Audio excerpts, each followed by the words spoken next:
Europe 1. Le journal de 7h sur Europe 1, Christophe Lamar. Bonjour Christophe. Bonjour Dimitri, bonjour à tous. Le statu quo n'est plus possible, dit François Bayrou. Constat sévère du Premier ministre à propos de l'attitude de l'Algérie, accusée de piétiner les accords de 1968.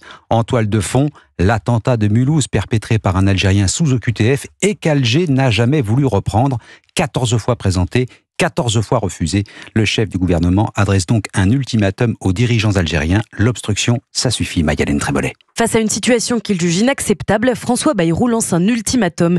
Il donne à Alger 6 semaines pour réexaminer la manière dont les accords de 1968 sont exécutés, surtout sur la question des renvois de leurs ressortissants.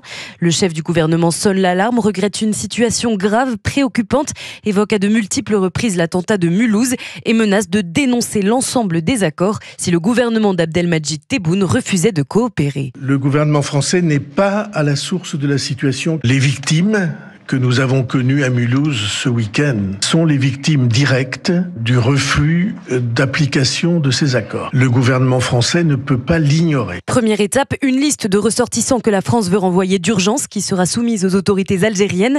Mais d'autres leviers sont évoqués, des mesures de restriction d'accès au territoire national pour des hauts dignitaires algériens ou encore un audit ministériel sur la politique de délivrance des visas.